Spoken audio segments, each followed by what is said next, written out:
Feminism as we know it today is a problem. And why is that, you ask? Well, let me explain. Feminism is a loaded term that means different things to different people.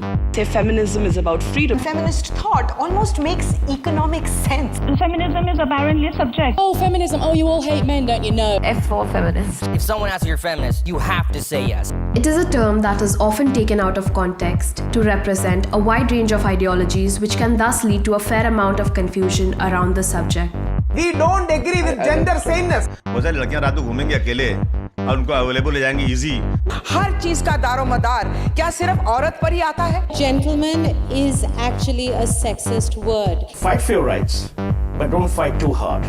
We have the best culture. In our culture, there is no place for a woman. And that's the whole point why it's so fucking misunderstood.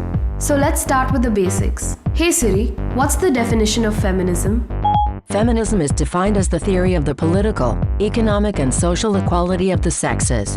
Let me repeat that. Equality of the sexes. Nothing more, nothing less. It does not mean that women are better than men.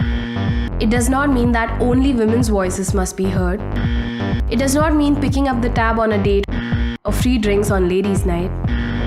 And it definitely does not mean anti-male bra-burning protests where women grow their armpit hair and reject traditional ideals of beauty. It's a word that represents a movement to advocate the equal right of all gender identities. So if it's that simple, why is it so misunderstood? Well, for starters, it's kinda gotten a bad rep. We often get stuck in semantics. For me, feminism as a word is far more controversial than feminism as a movement ever has been. While the word does include the syllable femme, it does not pertain to rights of women only. Much like mankind does not pertain to the existence of men only. Over the years, the word feminism, and more so the movement it represents, has come to mean a lot of things.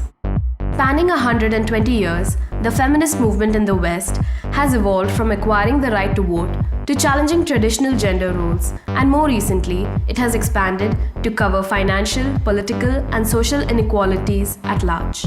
In India, however, the meaning of the movement gets further complicated due to the vast diversities within the country. It's not just feminism that has an added layer of complexity, but the condition of women in India, which has this added dimension of complexity, because it gets compounded by the issue of caste, by the way in which classes and castes are very clearly distinct. In a country with so many lines that divide, how has the movement worked to unite the community at large? Tragically enough, the one factor that cuts across all of these boundaries is violence. Major cases like Tarvinder Kaur's dowry-related murder in 1979, Roop Kanwar's Sati-related death in 1987, and more recently the Nirbhaya gang rape in 2012 shook the public from their usual apathy and triggered outrage across the spectrum to fight for women's rights and liberties. These fiery protests, coupled with the media's sensationalized coverage, has further amplified the collective rage to portray the movement as a bunch of angry young women. I'm not saying one must water down feminism to make it accessible, but I think it matters how you're introduced to it. If your only connection with feminism is people who you've seen marching at a rally, you may think that that's all that feminists do. But that's not the point of the movement at all. While the feminist goal is to include and create an equal society for all, this radicalized imagery is often misunderstood and alienates others from what the movement really seeks to do. So is this why feminism is a problem? Well, yes and no. Feminism makes so many people uncomfortable because it questions deep-seated ideologies that have existed in our society for centuries. A study of feminism is really a study of the unequal power balances that tilts in favor of masculinity more than femininity. And I think I would like to remind people, even all men do not get equal privileges. To say that we must all be equal is problematic for those at the top because it challenges the status quo.